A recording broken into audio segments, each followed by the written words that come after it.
said no and kicked out my insolent brother and his wife after they lived in my house for 1 year, but parents supported them until I shocked them with the painful truth. When my brother Lucas first asked me if he and Linda could stay with me for a while, I didn't hesitate to say yes. He's my older brother, after all, and I figured helping him through a tough time was just what family does. Lucas has always been the kind of guy who seemed larger than life. Even when we were kids, he'd walk into a room like he owned it. But life had obviously humbled him, or so I thought at the time. He explained that he was between a rock and a hard place. His business had gone under, he was drowning in debt, and to top it off, their house had been foreclosed on. I could see the weight on his face as he told me. Linda stood silently by his side, looking embarrassed. She'd been working remotely as a bookkeeper, but they were barely scraping by.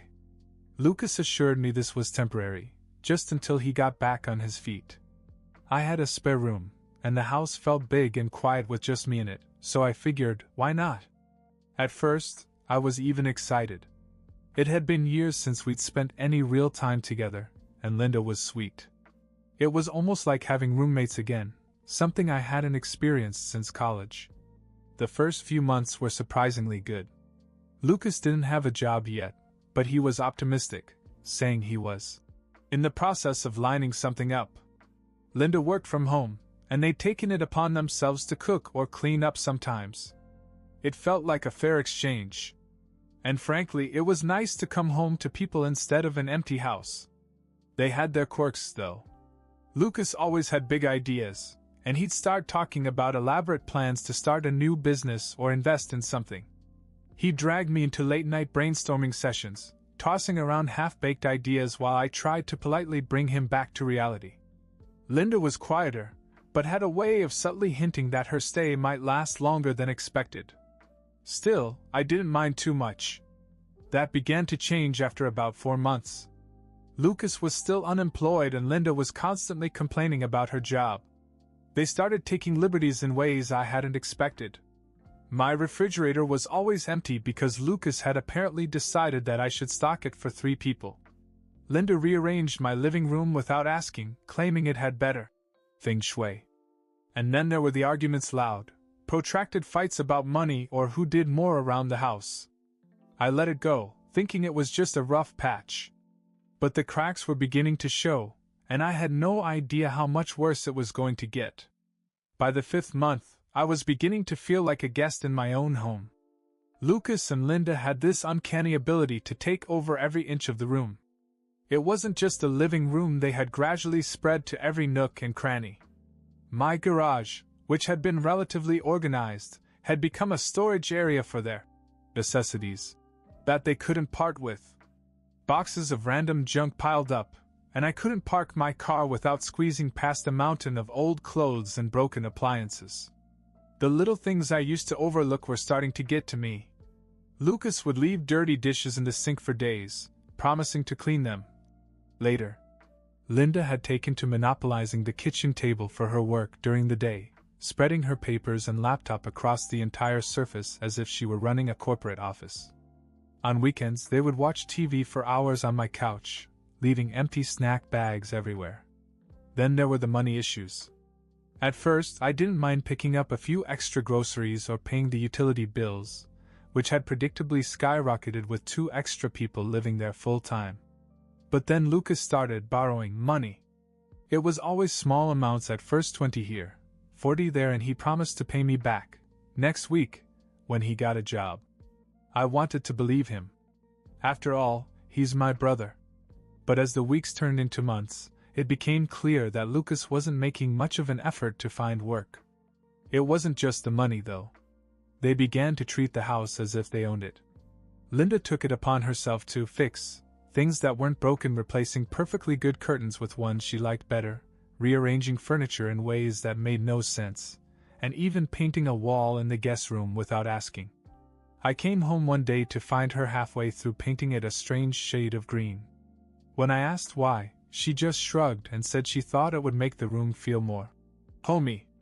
One night I came home from work exhausted, looking forward to a quiet dinner and some TV. Instead, I walked into what looked like a dinner party. Lucas and Linda had invited their friends over without telling me. The kitchen was a mess of dirty dishes, and they were using my expensive whiskey like it was soda. I tried to play it cool, but I was seething inside. When I finally pulled Lucas aside to tell him it wasn't okay, he just laughed and said, "Relax, man, it's just one night." But it wasn't just one night. It was a pattern. The breaking point came when Linda lost her online accounting job. Suddenly, I was supporting both of them completely. They started asking for more money this time, not even pretending it was a loan. Lucas said he needed help with their phone bills, car insurance, even food. I started staying late at work, not because I had to, but because I couldn't stand coming home to them.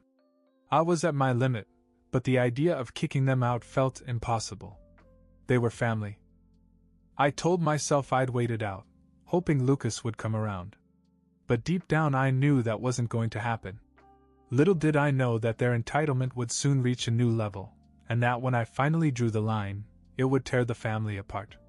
By the 8th month, my wife, Emily, and my teenage son, Ryan, had officially reached their breaking point. I could see it on their faces every day, the anger, the frustration, and the underlying question they wouldn't say out loud: when is this going to end? At first, Emily was as understanding as I was. "It's your brother," she'd said when Lucas and Linda first moved in. "We can handle it for a while." She even tried to make the best of it, chatting with Linda during her downtime and trying to include her in family dinners. But the novelty wore off quickly. Linda had a way of talking to Emily that grated on her nerves. It wasn't outright rude, but it was condescending in that subtle way that made every conversation feel like a power struggle. She'd criticize Emily's cooking, suggest better ways to organize our pantry, and once even made a snide comment about how Emily's parenting style was a little too lenient. Emily was furious after that. Ryan, on the other hand, couldn't stand Lucas. My brother treated him like a kid who didn't know anything, constantly making sarcastic remarks about his interests or telling him to put down the video games and do something useful. Ryan started spending most of his time in his room, and when I asked him about it, he just said, "Why bother coming out? They're always in there, hogging everything." The breaking point for Emily came one Saturday morning. She had planned to bake cookies with Ryan, it was their little tradition. But when she walked into the kitchen, Linda was already there, using every inch of counter space to prepare an elaborate meal for her and Lucas. Emily tried to be polite, but Linda waved her off, saying, "Oh, you can do that later. We're going to be in here for a while." Emily came into the living room where I was sitting and said, "I'm done. This has to stop." At dinner that night, Ryan, who had been mostly quiet about the whole situation, chimed in. "Dad, seriously, why are they even here? It's been almost a year. They're taking over everything. It doesn't even feel like our house anymore." I tried to defuse the situation by saying something like, "It's only temporary, guys. Lucas is trying to figure things out." Emily cut me off. "No, he's not. He's not doing anything. And meanwhile, we're paying for everything, dealing with their drama, and it's like they've forgotten that this isn't their home. They have to go." Ryan nodded. "Yeah, it's not fair to us. You always say that family is important, but what about our family? When are you going to put us first?" Hearing that hit me hard. I had been so focused on not disappointing Lucas that I hadn't realized how much it was costing the people who mattered most to me. I told Emily and Ryan I'd handle it, but the thought of confronting Lucas made my stomach turn. It took me almost a month to work up the nerve. By then, things had gotten worse. Lucas had started asking for cash outright, no promises to pay it back, no excuses, just, "Hey, can you spot me a couple $100?" Linda wasn't much better, acting like I owed them a comfortable lifestyle just because I had one. I decided to give them until Lucas' birthday to get their act together or pack their bags. Little did I know that the fallout would be even worse than I imagined. Lucas' 42nd birthday fell on a Friday. Emily and Ryan weren't exactly in the mood to celebrate, but I decided to keep it low-key, a small dinner at home, just the 5 of us. It felt like the right time to address the elephant in the room. We ate, and Lucas spent most of it talking about some business opportunity he was considering. Linda chimed in, saying they just needed a little more time and support to make it happen. Emily barely touched her food, Ryan didn't say a word, and I sat there stewing. After dinner, I asked Lucas to join me in the living room. Linda tried to join me, but I told her it was just between us. I could tell by the look on her face that she didn't like it.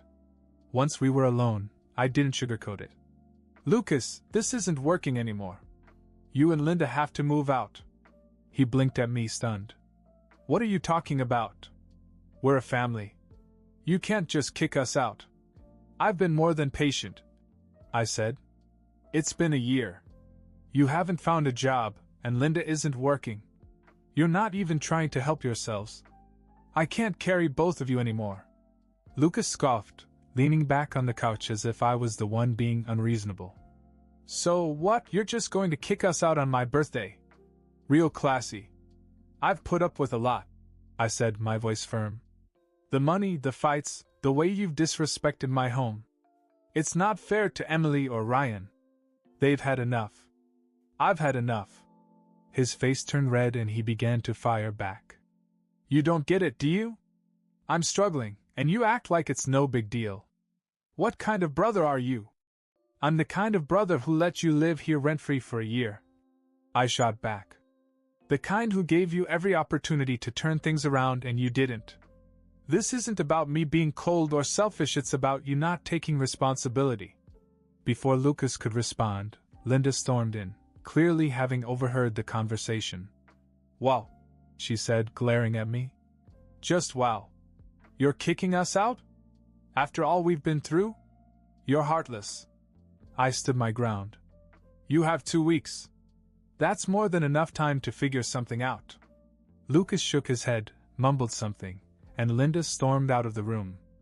I thought that was the end of it, but it wasn't. That night, Emily came up to me and asked how it had gone. When I told her they had 2 weeks, she sighed with relief. Finally, she said. But Lucas and Linda weren't going to make it easy. The 2 weeks I gave Lucas and Linda to move out felt like the longest of my life. They didn't make it easy. Linda walked around the house like a martyr, slamming doors and muttering under her breath about how families should stick together.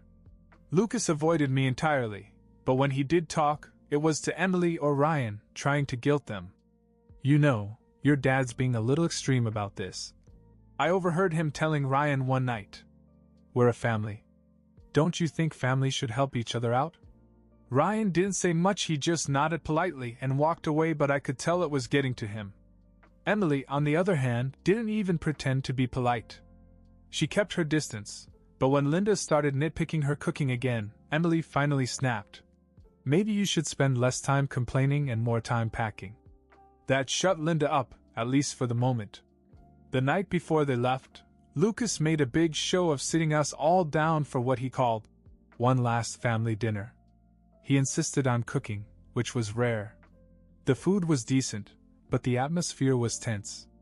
Lucas made a speech about how hard things had been for them and how grateful they were for my hospitality, although the way he said it made it sound like he thought I owed it to them.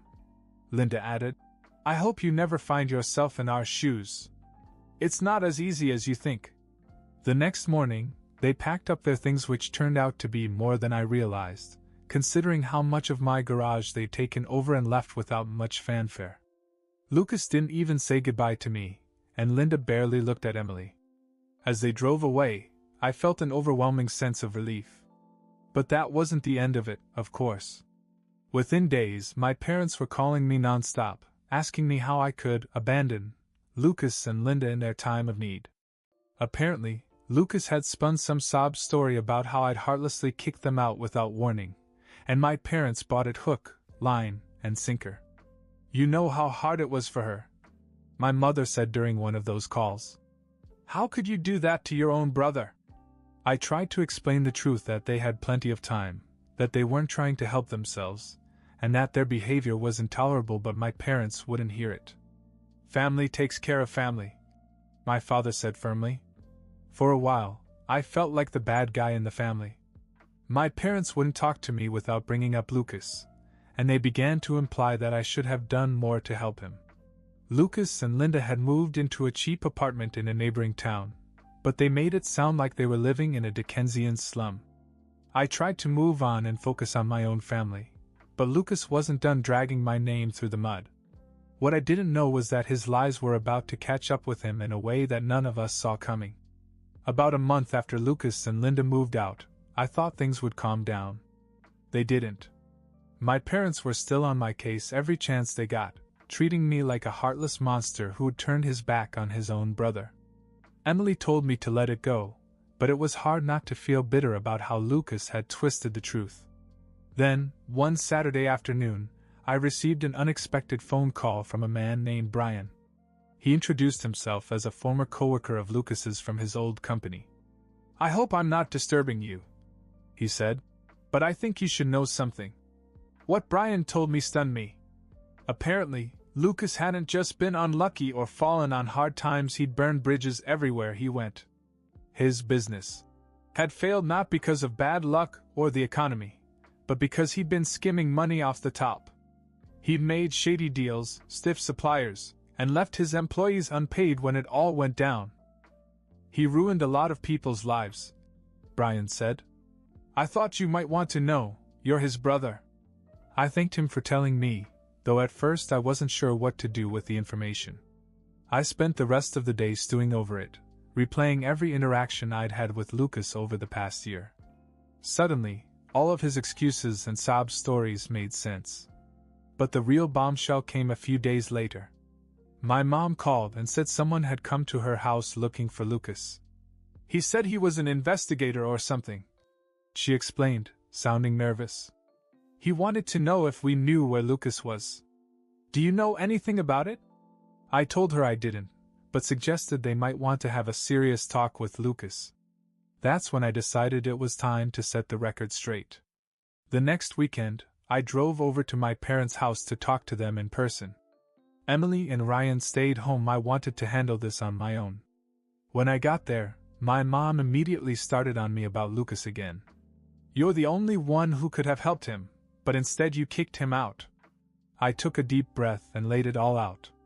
I told them everything: how Lucas and Linda had treated my house like their personal playground, how they'd refused to help themselves, and finally, what Brian had told me about Lucas's business dealings. At first they didn't believe me. My dad even said, "That doesn't sound like Lucas." But then I showed them the messages I'd received from Brian, detailing everything Lucas had done. Their faces turned pale. "I didn't want to do this," I said, "but you're blaming me for something that wasn't my fault. Lucas isn't some innocent victim. He used everyone around him, including me." My mother was silent for a long time, but my father finally spoke. "If this is true, then Lucas has a lot to answer for." That was the beginning of the end for Lucas and Linda's family. It didn't take long for everything to fall apart for Lucas and Linda. When my parents confronted him with what I had told them, he didn't even try to deny it. Instead, he doubled down and blamed everyone else for his failures. "You don't know what it's like to be me," he yelled, according to my father. "No one helped me when I needed it." That was the last straw for my parents. They'd supported him emotionally, financially, and defended him against me for months, and now they saw the truth. Lucas wasn't a victim, he was just entitled. Word spread quickly through the family. Once my parents told the truth about Lucas' shady business dealings and how he manipulated everyone, no one wanted anything to do with him or Linda. A cousin who had loaned Lucas money years ago called me and said, "I always thought there was something wrong with him. Thank you for telling us." One by one, everyone distanced themselves from him. Lucas and Linda became pariahs. Even the friends they'd once invited to my house stopped returning their calls. They were stuck in their dingy apartment, no longer able to count on anyone's goodwill. As for me, things got better almost immediately. My parents apologized sincerely for not believing me sooner. My mother even came over with a home-cooked meal, something she hadn't done in years. "We're proud of you," she said, "for standing up for yourself and your family." Hearing that felt like a weight lifted off my chest. Emily and Ryan were thriving as well. Without the constant tension in the house, our family felt closer than ever. Ryan spent more time with us, and Emily and I even began planning a long overdue family vacation. One night, as we sat on the back porch watching the sunset, Emily turned to me and said, "You did the right thing. It may have been hard, but you stood up for us." And she was right. For a long time I'd felt guilty about asking Lucas and Linda to leave, but now I realized it was necessary for my sanity, for my family, and even for Lucas. He needed to face the consequences of his actions, even if it meant losing everyone. The last I heard, Lucas was working odd jobs and trying to keep a low profile. Linda had left him, apparently fed up with the life they'd ended up living. A part of me felt sorry for him, but only a small part. As for me, I've never felt more at peace. My house is mine again, my family is happy, and I've learned an important lesson: family is important, but so is knowing when to say enough is enough.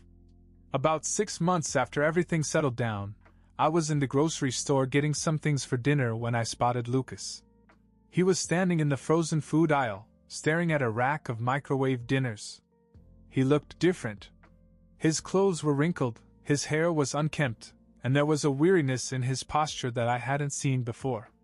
He saw me before I could turn around. For a moment I thought he might walk over, but instead he just nodded an awkward, almost apologetic gesture. I nodded back, not sure what else to do. As I walked away, I felt a strange mix of emotions: pity, sadness, and perhaps a tiny bit of satisfaction. I didn't wish him any harm, but it was clear that he had finally been forced to face the consequences of his actions. This encounter stayed with me for a while, but I didn't dwell on it. My life was good now, and I wasn't going to let Lucas pull me back into his orbit. Whatever happened to him next was out of my hands. Some doors are better left shut.